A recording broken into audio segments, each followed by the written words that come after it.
What is up, guys? SideStrafe here with another, well, it's not really a nostalgia night. I guess it's maybe an impromptu. Maybe I'll convert it into a full-blown nostalgia night, but I had to get something off my chest. I was having a conversation with good old Rurikhan today. We were actually talking about Warhammer Online for some reason, and then I started talking about Mythic Entertainment, and that kind of backtracked into Dark Age of Camelot. And Dark Age of Camelot, aka Daok for short for the insiders. This is not the original box. This is the updated small box. My old big box, I think I sold the game a long time ago. I was tight for cash or something. How pathetic. I hate that I sold that box. Makes me mad. But this game, we were just kind of talking about. I was like, dude, you don't even know. Because he hadn't even played this game. And I was like, this game was revolutionary. In fact, there's features from this game that other MMOs have taken. For example, Battlegrounds. Battlegrounds was invented in Dark Age of Camelot, and that's in 2001. So this is pre-WoW, but we'll get into that a little bit further. But yeah, basically 2001 MMOs. What do we got? EverQuest, Ultima Online, to name a few. But maybe Asheron's Call is around as well. But not much. That's kind of most of it. And Daok's the new kid in town. And it came out in a solid launch. I was on their day one of release. I didn't beta test, but I was day one. I bought it. I was waiting for it, and solid. Servers were stable. Everything was good. No complaints. No bugs are few and far between. I didn't notice any. And it was a great launch, and the game was always pretty stable as far as I remember. But beyond that, the game launched with a lot of content. I mean, as you can see from the emblem here, the game had 3 factions. So kind of like Horde and Alliance, but this game had 3. And this is obviously Dark Age of Camelot, kind of after the death of King Arthur. So there's 3 mythologies in one game, basically. You had the Realm of Albion, which is kind of like the British, the Arthurian mythology and tales. You had Hibernia, which is kind of like Celtic mythology. Think, I guess, elves, furbolgs, things like that. And then we had Midgard, sorry, which is kind of like Norse or Viking mythology. So you had 3 separate mythologies mixed into one, and they were all fighting each other. So it was pretty badass to think about that. This hadn't been done before, and today is still unmatched, if you ask me. And what better way to grab content than from some of the best mythology known to man?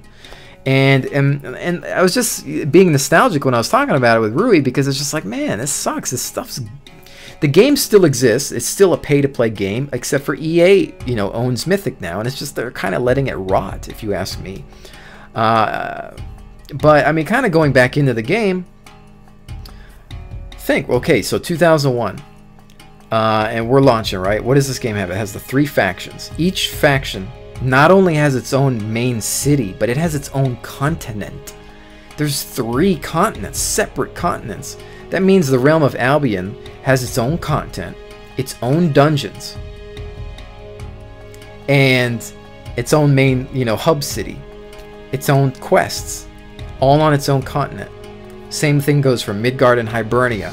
Own quests, own everything, own terrain, own color palette, major city, quest givers, you name it. And so that's incredible for back then. Now, the continents weren't as large as anything, excuse me, today, like by scale, but everything was packed, filled with content. So if you ran a minute, you're probably going to see something. You run another minute, you know, if you're running for 5 minutes, within that 5 minutes, your visual needs are being met. You're basically seeing and hearing tons of different content, because the land and the run speed was actually kind of slow to make it feel a little bit larger, but in comparison, it was more packed. Instead of, you know, some games, like remember Asheron's Call at the time, was fairly large landmass wise, but you could run for like 10 minutes or 5 to 10 minutes and not see anything except for plains or just trees and road. Whereas in this game, you saw road, you'd see a building, you'd see a castle, you'd see a house, you would see a quest, a dungeon, something. You'd run into something always. And it was flat out incredible. And I think this game was very revolutionary. I think this game was one of the first games to actually have a good taxi system. Basically had mounts that you'd pay, and then just you'd ride off, and it would follow a predetermined path until you got to your next destination. Kind of like the Griffin in WoW. The Griffin idea is obviously a Probably a better, faster idea than actually, you know, a horse taxi. Most games nowadays, like Lord of the Rings Online, they still use the horse taxi idea if you don't actually have your own mount or whatever. Later on in Dayak, you could actually buy mounts, but it was much later in the life of the game. In fact, I was probably done playing by then. What else did it have? Well, I would say the most important thing that Dark Age of Camelot had was PvP, and they have a saying that still exists. It says PvP the way it ought to be, and it's still, I still believe that saying. In fact, battlegrounds from World of Warcraft, the word battleground, that came from Dayak. In Dayak, there was only one battleground, but there was this one main battleground. There was like a castle keep in the middle. Each faction out of the 3 factions had their own keep on the outskirts, and they had to basically attack the central keep. And in this game had keep sieges and tower sieges where you could build catapults and tear down the walls and stuff like that, and the doors, and you try to bust in and capture key locations. Oh man, just I'm thinking about it. I was just and it just it added so many tactics and ideas and things to the game that just haven't been met today, and WoW still just doesn't even do right. And no game really, I don't think, does it the way Dayak did it, except for maybe Warhammer, because Warhammer is made by the same company, and they expanded upon the ideas of Dayak. However, Warhammer obviously is not as popular. It's too much like WoW because of the mythology. Obviously, World of Warcraft, or Warcraft, is derived from 2 things. Tolkien, Lord of the Rings, and Warhammer. Originally, you may not know this, is Blizzard Entertainment originally, in their early days, wanted to make a Warhammer game. But they couldn't get the rights to Warhammer. So they had to make up their own thing. So that's why we have Warcraft. So Warhammer predates Warcraft by many years, obviously being a miniatures game. And of course, that's taken a lot from Tolkien and Lord of the Rings and whatnot. But yeah, so here you have Warhammer, but Warhammer came out after WoW, and it's just bad timing, and EA kind of let it go, and a lot of the developers at Mythic were like, see ya, I'm out of here, this is just not going the way I want it. And, you know, it was sad to see a lot of the, you know, really good people from Mythic leave, and they were there for Dark Age of Camelot. It's just really sad. And Dayak still is a pay-to-play game, and it's, I think it should go free-to-play, to be honest. I don't know how much money they make off of that title. I guess they make enough to not need to go free-to-play. I know EA is really kind of... I don't think they have that many free-to-play MMOs. Or maybe they're very stubborn about it. I'm not sure. But, you know, Dayak still lives on. I hope that one day it'll kind of just go free-to-play. Because, you know, you can't go back. It's hard to go back from World of Warcraft to it because the pace of Dayak was very slow-paced in comparison.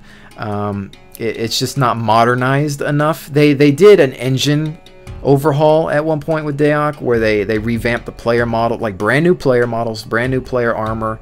They retexturized the main cities and things like that. And that's cool that they retexturized everything. But unfortunately, it's just the gameplay itself remained very kind of slow and dry in comparison to WoW. However, even though the PvP I felt was much better, I think it just didn't have that pace of gameplay that most modern day games have. So it's kind of hard to go back into an older game like that. But you know what? I don't know. I might do a full-blown nostalgia night for it and maybe try to, I don't know, if there's a free trial that I can jump in on. I think there is. There is a free trial. I might just try to grab some footage and throw that in there as well, or I might, you know, be doing it on this one. I don't know. But yeah, you know, for those of you that, you know, who know Dayak or come from Dayak times, you want to like lay down some comments. Let me know what you think. Would you be interested in see me doing a free trial Let's Play series for Dayak? Let me know, and I will get right on that if you're interested, because I'm kind of looking for, you know, some old fans of the game that really would be excited to see that again, and we could take a look at some of the changes that the game had produced and see what's different nowadays. Just maybe have some laughs actually at it is more likely the case. But yeah, guys, I think that's it. If you're enjoying what you're seeing, don't forget to subscribe. You know, give me a thumbs up. Let me know what your comments. Definitely check back into the actual SideStrafe channel and take a look at what's going on in the actual channel, because I got tons of games going through there and everything, doing a lot for TGN and whatnot. But all right, guys, that's it. Rant out. Peace out, guys.